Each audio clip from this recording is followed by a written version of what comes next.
All right, time for our weekly check on tech with Carmi Levy. Carmi Levy, of course, CTV tech analyst. And Carmi, when you send me the list of topics every week that we're going to go through, and I kind of pick out the ones I want to start with, I saw this one about smartwatches, and I said to myself, I've resisted the temptation to get one, right? Mm-hmm. But I do have I have a smart ring. I have, that Oura ring that measures sleep and activity, whatever. And then I read that the story that we're going to start with is, you know what, don't feel too smug. You may not have a smartwatch, but even your ring, they may be spying on you even just through this. Yeah, smart watches, smart rings, basically any kind of wearable, smart glasses. There's a charity organization in the UK called Refuge, and what they do is they keep track of sort of how this technology is abused by people, in many cases within intimate partner violence. And they showed that between 2024 and 2025, there was a 62% increase in cases of stalking, surveillance, and control using these technologies. So, for example, it could be, a perpetrator using someone's smart watch or smart glasses or smart ring to locate them, know where they are, and then use that information to harass them. And they could be using a smart home appliance, for example, like a smart lock on the front of the house, to lock victims in the house and keep them there, or smart thermostats to crank the temperature up while they know they're in the house, or maybe crank it down. Either way, make them uncomfortable.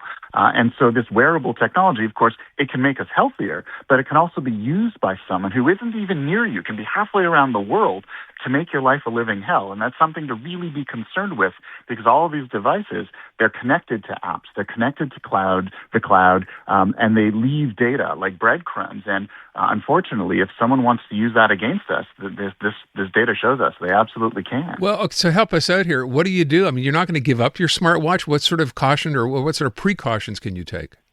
You can go into the settings and you can reduce some of the permissions for others to access them. So, for example, on your smartwatch, there's a feature called location awareness, where someone can know where you are based on the GPS chip on your device. And so you can go into the settings and you can turn that off if you want, so that nobody can see your location. Or you can go into your thermostat settings, for example, and your smart thermostat, and turn off remote access so that you can only change the settings from inside the house, limit the amount of data that is shared with anyone outside of you. Now, it sounds easy for you and us to do, you and me to do that. No, but of course, when you're in an intimate partner, violence situation, that may not always be possible. And so that's important for us on the outside to recognize this is now what's called a new vector of attack, a new threat vector. It's something for us to watch out for in those who we think might be in those relationships.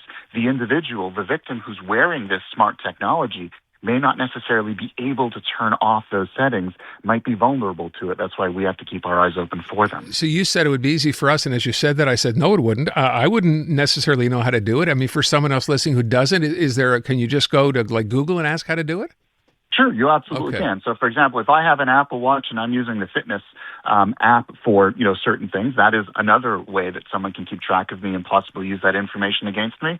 I can certainly go into, I can ask Google for it, or I can go to the Apple website, or I can just go to the manual, because manual is available online to the help section of the app, and it'll tell me exactly how to kind of trim some of those accesses back, so that I can perhaps gain a little bit more autonomy, that no one can control the device remotely. All right, so that's good news to know you can do that. Let me go to the next piece here, which is, again, we're still dealing with Google here.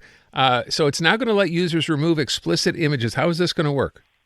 So, and of course, non-consensual explicit images have exploded in recent years. It's ridiculously easy for someone to take a photo, put it online, and use it against you for all sorts of nefarious purposes. And so, of course, if you do a Google search for yourself, or in whatever context, and it shows up in a Google search in the results, you can now hit the three dots next to the photo, and then you can click on it, and you can go to what's called the Results About You hub, and you can have it removed from Google's index. In other words, when people go searching, they won't see this image in the Google search results. There had been, Google has had this results about you hub around for a while, but it has never applied to non-consensual sexually explicit images. And so this is a really important step. It recognizes that this is a threat.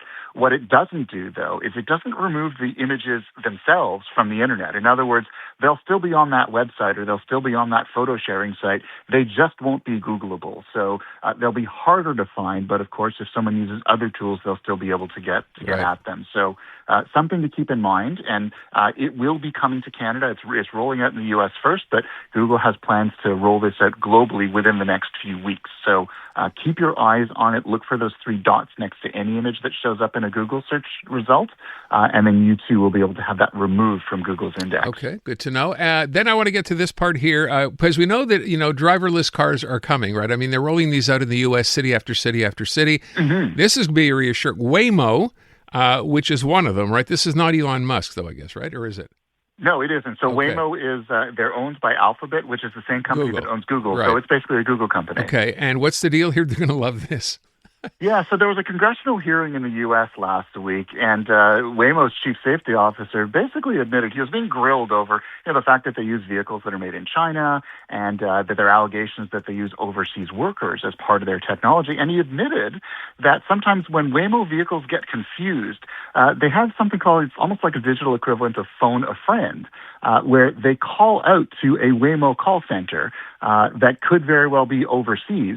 And then individuals working in those call centers can connect remotely to the vehicles and suggest to them, well, maybe you should switch lanes or maybe you should turn left or turn right. The company says they don't actually take the vehicle over remotely, but there's significant human involvement in what should be autonomous technology. And of course, they're not saying where these call centers are. They're not saying whether these are actually people even have driver's licenses.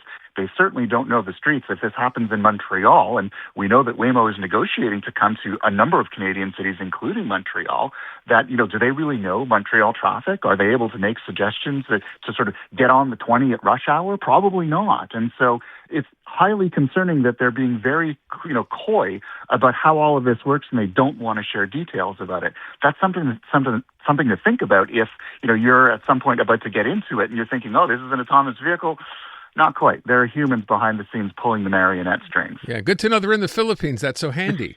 Yeah, great. Very handy. And that's it. And again, nothing against the global workforce, but if you're going to use a global workforce, be upfront about it. Explain what their qualifications are. Explain how they interact with the technology, what the limits of the technology are, so that you can decide whether you're willing to take on that risk when you decide to take a ride share in an automated Waymo vehicle. Last thing, really, really quick. Deep fakes, there's fraud taking place. What's this about? But this is on an industrial scale, you're suggesting. Yeah, this is data that comes to us from MIT. They have something called the AI Incident Database, and they're saying that basically deepfakes have gone industrial. So they are everywhere. They are incredibly sophisticated. They are targeting, presidents and prime ministers of countries as well as celebrities. And they use the term deploying at scale, which basically means this isn't just 1 or 2 victims. These are millions around the world, and chances are there may be very well one in your inbox, so you're going to get a call with that soon. So they're saying we've got to keep our eyes open. We've got to become better at leaning in to determine whether something is fake or not. And we have to become a lot more cynical. Don't believe it just because it sounds like someone familiar. Hang up and call them directly. Always good advice. All right, Carmi, we'll leave it at that. Thank you so much.